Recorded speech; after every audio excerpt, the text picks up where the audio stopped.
Hello everyone and welcome to another Civil Air Patrol video. In today's video we're talking with Cody. He just told me to call him Cody. And you can't find him on the internet. So that is some fun facts about Cody. So he is a cadet lieutenant colonel in Civil Air Patrol in which wing? North Carolina. The great state of North Carolina. North Carolina. And that's pretty cool. So what special thing do you have to tell us about North Carolina? That you say the great North Carolina, so obviously there's got to be something that makes it great, right? We do a lot of O flights in our wing, a particularly large amount of O flights in our wing, which I think is pretty cool. Nice. So, and we also you guys just fly a lot. I'm sorry? So you just fly a lot, and that's what makes you great. I mean, that's a pretty great thing to me. I agree. Washington Wing Cadet, he told me that they do one weekend every month where they do like a wide expanse of training, like NCOA, drilling ceremonies, model rocketry, ES, all into like one weekend, and it's run by cadets. And it's specific to Washington, so I thought that was really cool. Yeah, that's cool. And I'm going to plug now, if you're watching this video after the fact, you should totally watch that one, because it was also a good interview. But this one's going to be awesome too. Stay tuned for awesomeness. He even mentioned he likes Wii games. This is like the optimal situation for a Cadet Lieutenant Colonel being interviewed on the channel. Are you getting your Spaatz soon? Everyone asks that question to Cadet Lieutenant Colonels. I hated it because I was a Cadet Lieutenant Colonel for 2 years, and everyone always is like, "Hey, when you getting your Spaatz?" So yeah, I've just learned to drown it out. Yeah. As soon as my answer is as soon as I can get my 6-minute mile. That's yeah, that's the tough one for me. I don't know, like, when they changed the standards for the test, it was already hard, and then they were like, you know what? Air Force Academy level PT test. I was like, it's already so challenging. Why would you make it even harder? But have you gotten the other portions done? No, I've only got 3 tries. I'm not gonna waste my tries until I know I can pass the mile. Okay, that's fair. That's fair. One strategy that I recommend to you, since you have not attempted yet, is focus on the either aerospace or leadership first, depending on which one you find to be easier or harder. Well, probably focus on the harder one first and just like exclusively focus on that one, and then try to pass the aerospace or leadership. And then if you pass the other one, great. But typically, if you try to study for both equally, then you're not spending as much time and attention on both of them. And Journey of Flight is massive textbook. And then the Learn to Lead books are 4 textbooks that are like this high. Right. So it's just so much material packed into one exam that if you do want to excel on it, then focus your attempts on like one of those specific tests. And then when you come back for your second attempt, then you can do that. Also, make sure you have stable internet, or else it'll really stress you out and make you sad when it disconnects in the middle of your attempt, and then you have to reconnect, and then you're sitting there stressing out as 5 minutes pass, because you can't get that time back. Doesn't sound very fun. No, not at all. Yeah, so just make sure you're in a good testing environment, you relax, you go. If anything, the essay is probably the thing that I found to be easiest. Like PT... Yeah, I feel like that'd be easier. PT was easier for me because I did the old standards, and then the character development essay was relatively easy. So, like, if you've taken an AP or IB English class, that should be super helpful. Or if you're just a strong writer. But well, I mean, listen, CAP essays, I'm not sure if it's the same for the Spaatz, but like, pretty much all CAP essays are 500 words, right? Yes. Yeah, but... and so, go ahead. No. This is an interview of you. I'm just saying, 500 words. Like, I always have to write more and then, like, slice things off afterwards because, I don't like writing. I feel like I'm in 5th grade writing 500-word essays. Yeah, that is one of the most challenging aspects of it, because you're timed on how fast you do the essay, too. And I think you do get to see the word count, so... you can just kind of like use an extra scrap piece of paper and then plan out what your essay is going to be. and then transfer it into the typed format. You should be okay. You should be okay. So if something does happen during your exam, you can always just like say, "Hey guys, this is what happened. I am appealing this. Please let me do it again." And then they'll be like, so did you do yours from home or? No. So you are required to have a Spaatz like specific proctor, and that's what I thought. Yeah. So you would need to do that request process as you go up the chain. You start. Well, it might be different for North Carolina, but there was like a Spaatz request form that we had to fill out, and then they would assign a proctor, and then you would set things up with them, like the location, who your second senior member was, and any additional materials you might need for that. Gotcha. Yep. And then I recommend taking it in BDU/ABU and not blues.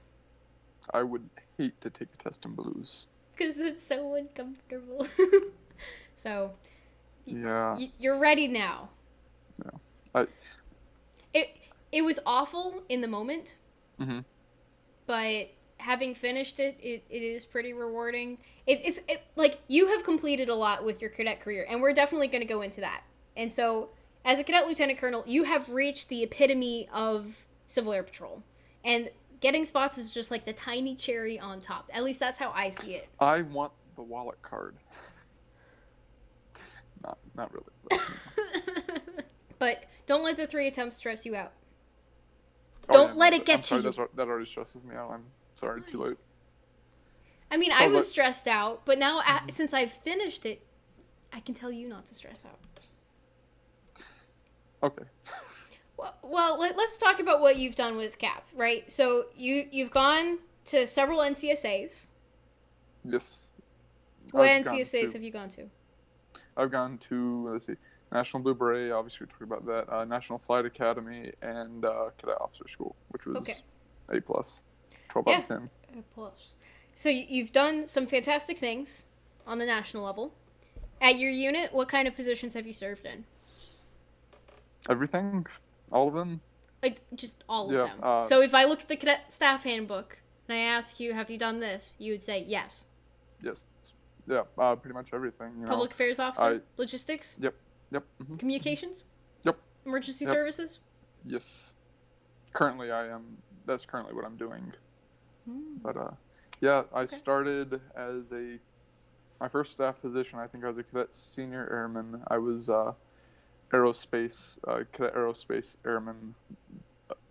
I was an assistant to the then NCO, and then after he left the squadron, when I was probably like a master sergeant or something, I took over his job as AEROSPACE NCO. And from there, I kind of bounced around just to wherever I was needed, logistics, ES comms, just whatever. And then 2017, I think, when I was a major, maybe. Okay. I took over as cadet commander, and I did that for a year and a half, and then I stopped. Someone else was cadet commander, and now I'm cadet commander again. So does your unit just have a limited number of cadet officers, so that's why they asked you to step in? Okay. Yep. Yeah, that's fair, because I think it's better to have a cadet commander serve in the position as long as you have someone who's qualified, rather than choosing not to have someone and have the CDC be the acting cadet commander, because it's good for like modeling that behavior that you want to see the cadets have, and it's very different having like a senior member do it versus a cadet. Right. Yeah. But hey, you're back in the old saddle again, and you can take the things that you learned from your first term and then improve on them, right? That's how it works. I cannot describe the emotions that were running through my mind, the expression on my face when they said, "Hey, you're going to be cadet commander again." I was like, so happy. Well, there is the beauty of delegation. And if you have NCOs and airmen who are motivated and ready to learn, then you could always say, "Hey, I would like help building the schedule or the strategic plan. If you are interested in learning on what Mission Vision Command Intent is and how to build a strategic plan, come to me. We will make amazing things happen." Right. And yeah, and that's what I've ended up doing. Good. To the best of my ability, anyways. How large Best as is we your can do. unit? Probably about, on average, 20 cadets show up to a meeting Okay. per week, in person. We'll add that in person. So not virtually? Virtually, we have less cadets show up, but Really? and there's only No. so much we can do at a virtual meeting. I mean, What? Yeah. There's so much potential for online meetings.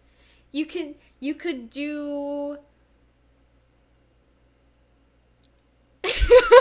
No. Like I have done a lot of F&P online. Like teaching GTM3 or aircrew, because I have evaluator status for all of those, and I could sign off on F&P for those. It's great to be able to do all of that virtually.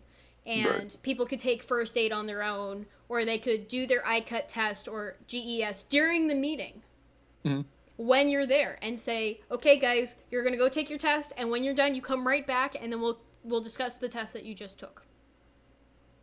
Yeah. Like, you could do those sort of things. Or you could do competitions for PT stuff, where you could have, like, parents video camera their kids, or, video camera the cadets, and then they could do, like, push-up off and see how many push-ups you can do with the proper form and everything. Yeah, what we've started to do more recently is my DCC mostly, actually. He was a Spaatz cadet, and he transferred and became a captain.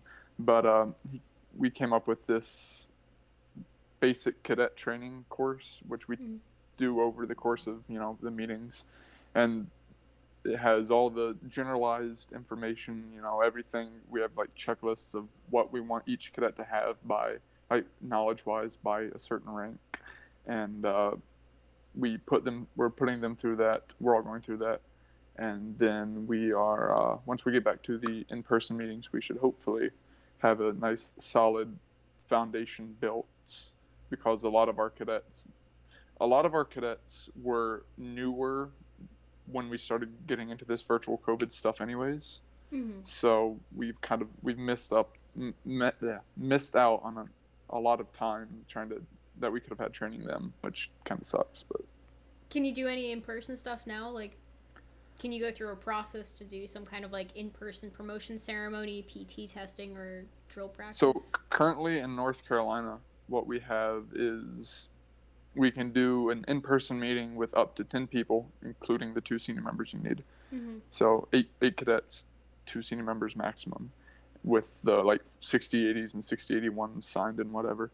And we can have that. And so we've been having staff meetings trying to get all our stuff caught up, make sure we're on the same page. And then we're going to start bringing cadets in. Like, we're going to block them, like, do block schedules for them to come and do their PT tests and drill tests. Okay. And then after we finish those, since, the PT tests are, like, what is it up to now? 6 months, valid for 6 months. Then we can move forward from there after we do that. Good. Okay. Awesome. Well, I hope that you guys get a chance to at least do a little bit of ES stuff, like if you've been prepping them with ES or drill and ceremonies. Again, since a lot of our cadets are newer, the ES stuff we've been doing is, like, been basic. We did a presentation on, what GES is. Everyone's taken GES pretty much, but I don't know if they actually knew what was in it. Because I know I didn't know what was in it when I took it.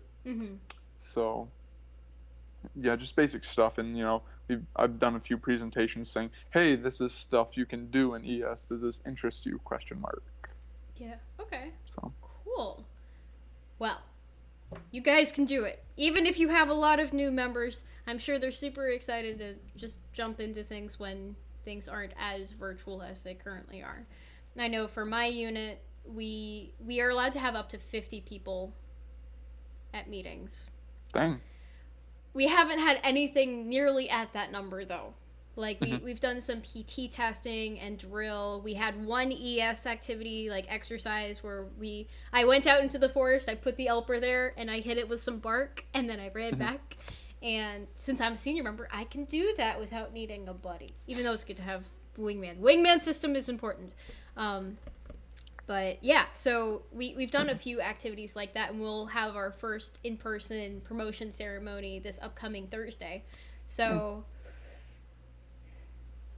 it's impressive because we haven't done it since March. And it does not feel like it's been 6 months since then.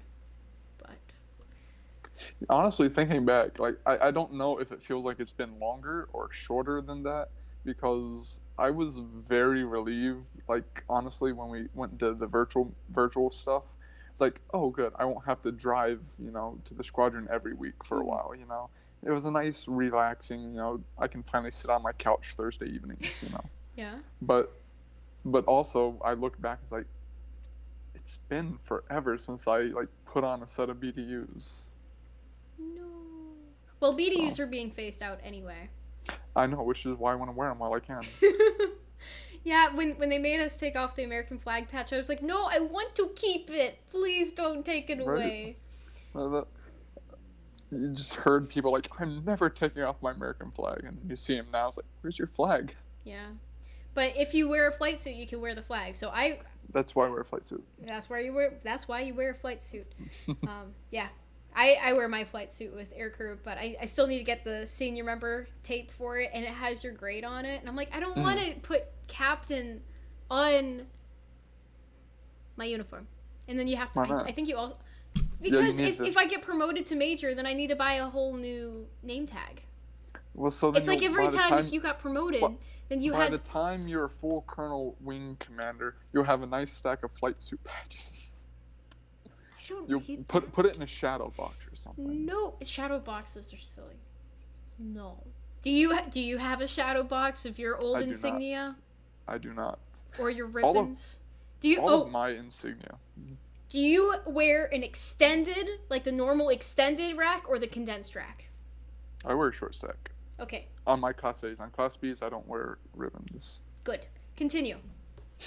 What was this? Oh, yeah. Yeah, like up until the officer ranks, and even I think my second and first lieutenant, all of my insignia were borrowed from my squadron. And I definitely was not going to go back and buy them from Vanguard just to make a shadow box. They're still there. You can buy them. Yeah. It's something like $6 per on average for the metal ones. Exactly. I figured, listen, by the time I get 3 diamonds, if I decide to make a shadow box, which I really don't want to, but if for some reason I have a shadow box, especially with BDUs being phased out, I'm not going to use my BDUs for anything else, put them in a box on the wall, right? But if I see 3 diamonds in my shadow box, I'd say, well, I must have gotten all the ranks before that, because I don't think I went straight from Airman Basic to Colonel. So. Do you remember when you had the CAP cutout insignia for Airman Basic? Yes. Those were the days. I miss that. I don't know if I would say those were the days. I only had them for 2 months, and then I promoted. I promoted way too quickly when I first joined. Were you like that? Were you promoted? Oh, you took your time. Well, not necessarily on purpose. I didn't when I joined my squadron. I didn't really have any mentors or anyone to actually tell me how to promote. Say what I need to do. Yeah. And so I was very slow promoting. I think it took me 2 years, I think, to get my second lieutenant. But then after I got my second lieutenant, I was kind of like in the swing of things, and I started, promoting every 2 months until I got to Eager. It takes about 1.5 years to do second lieutenant, so you weren't too slow. Well, no, I'm sorry. 2 years after I started promoting. I was an Airman Basic, I think. If I look at my record, I think I was an Airman Basic for like 8 months. 8 months? I didn't know. So you just enjoyed wearing your cap cutouts and like going to the meetings? Yeah, I was just chilling, doing my thing. Wow. And then these people would join after me, and they'd start promoting because they'd be friends with the chiefs and officers and stuff who would tell them how to do the stuff. And no one helped you? No, I just sitting there chilling. Which I should have asked, but I didn't know any. I was 12. I didn't know any better. Okay, if you're a brand new member, it is not your responsibility to understand and pursue those things. Like, someone should explain it to you and say, hey, as part of our Great Start Academy, it's part of my job to explain how you log into e-services. and tell you how to wear your uniform properly. That is super important for a unit to have. Why did you join CAP? I always, from a very young age, knew I wanted to join the military and fly planes. And then later on, I realized, well, I want to join the Air Force. And so then I went to this air show. I'm like, ooh, what's this? Air Force Auxiliary? Oh, you only have to be 12 to join? Cool, let's do that. Nice. And of course, do what? Sorry, no, go ahead. No, I was just saying, of course, I was a kid who came in like, oh, cool, everyone here is going to be, pretty much interested in the same things I am. I'm going to be friends with everyone. It's not how it works. Sometimes, like if you go to Encampment, you can make good friends that way. Encampment, yeah, but at unit meetings, it's a little bit more challenging to do, I think. Yeah. Because I'm like, okay, everyone here loves airplanes, wants to join the military, and I was wrong. I was incorrect in that assumption, as I found out. Did you at least get to do an orientation ride within like the first few months of joining? As you hail from North Carolina, ye old place of orientation rides. I feel like I did. I honestly don't remember, but I think I did. I went through all my O flights pretty quick. It was fun. I loved them. I got to do one glider O flight, which was fun. You got to do gliders? Yeah, one of the squadrons in the wing. I think we have 2 gliders in the wing. I know we have at least one, but we went to that squadron, got in the glider, and of course, by the time the plane towed me up and we released, and the guy's like, okay, take the stick. So actually, you know what? Never mind. It's pretty bumpy. The wind just picked up. We're going to go land. No. But that's so sad. It was fun. First time I got to go in gliders was after I was like past the age of being eligible to do gliders in CAP. So I actually did IACE, and in Belgium they do gliders because that's cool. It's way cheaper than powered flying in Europe. So they were like, we train all of our future pilots through the Belgian air cadets there, and they get to fly gliders. They do camps in the summer, and it's really cool. So they do the tow and the winch. We got to do both. That's the cool. winch was awesome, but also very terrifying. Because they put the hook on the front of the glider, and they just yank you up into the sky, and you're like, and then you do your thing. You just feel like a naval aviator at that point. Yeah, except you almost basically feel the wind on your face because, like...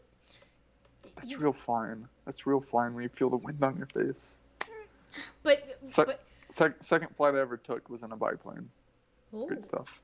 But, sorry, Belgium gliders. This is a discussion with us, and it's interviewing you, sir. So if you want to discuss your experience, I'm being selfish and talking about my glider experience. That's fine. That's just fine. It's a conversation. Conversation is a two-way street. I know. I'm just saying. But with the gliders, they made you put on a parachute, That's cool. Which was pretty cool. It was also very heavy and sweaty from other people who'd used it before because they were just switching it from person to person, which was really Can't do that anymore. Maybe in 15 years. Right. I don't know. Oh, my phone just vibrated very loudly. Go away, phone.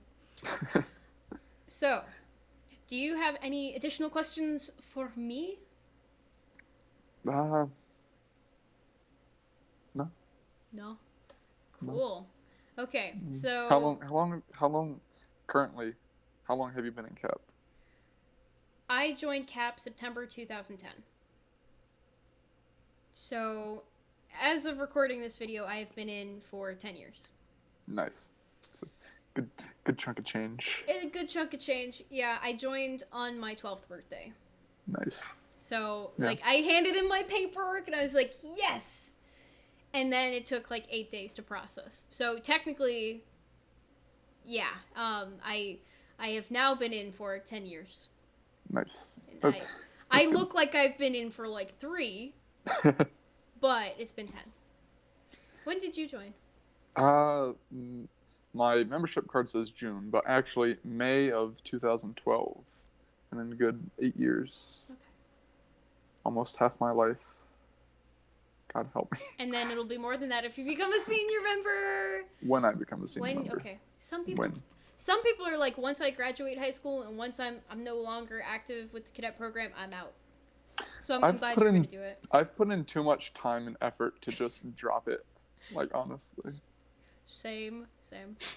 What are you looking forward to most as a senior member? On the dark side? Or how might I entice the cookies? Yes. No, honestly, the emergency services stuff, because a lot of the stuff that I have done in regards to emergency services has been on the incident command side, as opposed to being, out in the ground team. Okay. And I've done pretty much everything I can do as a cadet, and so I just want to keep that going as a senior member. That makes sense. And also being able to do things by myself. Driving the cap van. I did that for the Wings COVID response mission, and that was great. Just me, the van, and the road. That was bliss. But when you're a senior member, you can drive it with people in it. I don't want to drive with cadets in the back. They're loud. Well, it could be other senior members. You never know. Yeah. It could be any number of people. Just like, as long as there's seats and seatbelts for them. That is required, yes. Yes. Hey, you said any number of people. Okay, yeah. You're not going to stuff people into the back of the cap van. People don't Crazy. do that. This is Civil Air Patrol.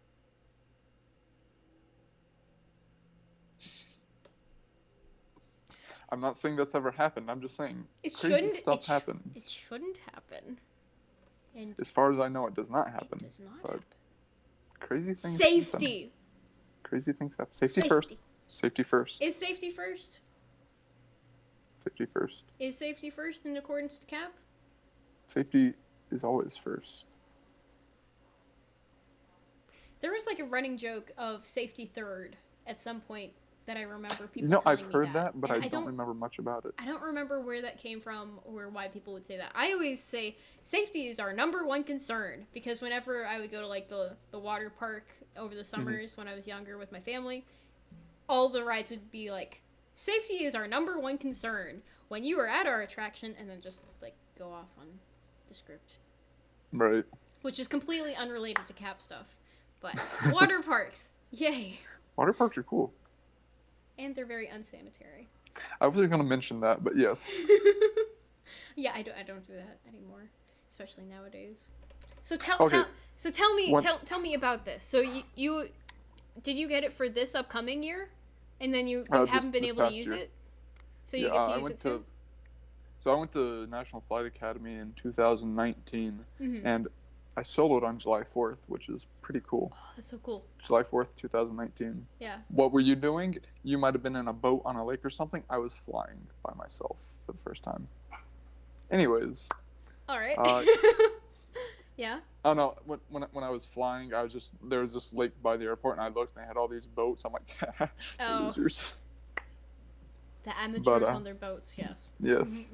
Oh, look at you down on the Look down upon the people, yes. Pilots looking down on people since 1903. Anyways, went to Flight Academy, and after I soloed there, they had said I had applied for the Cadet Wing Scholarship before I went to Flight Academy, and they said, okay, go to Flight Academy, get your solo, and then take your FAA written exam, and then you'll be like a very competitive candidate for it. So I was lucky enough to get into Flight Academy, did my solo there, then I did my FAA written exam probably 3 months later. Okay. And then after that, I got the email that said, hey, congratulations, you've been selected for the Cadet Wing Scholarship. And I said, cool. And I took my first flight lesson in December.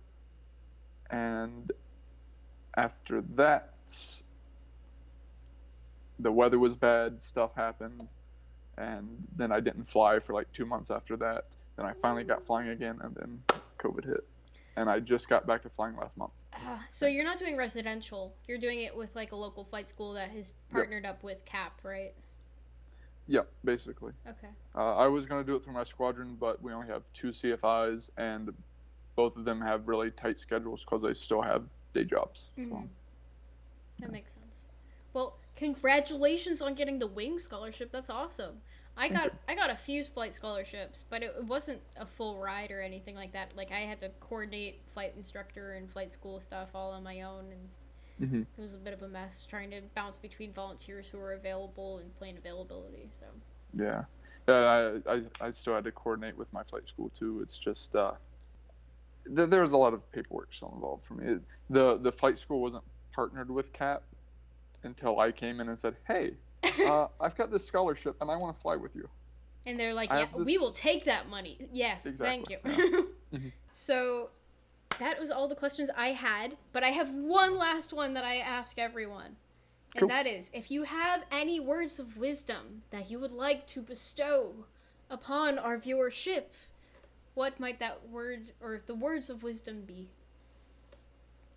Take your time, especially in the cadet program. Take your time and enjoy the journey. You know, I see a lot of people, well, not a lot, but I see people getting, their Spaatz at 16 years old, which, good for them, but like, take your time. It's a journey. Gain the experience that goes with what's on your collar. That's. Okay. Sounds good. So thank you so much, Cody. We're going to wave everyone goodbye. You got to be excited about it. Goodbye. Hey, bye. Yeah.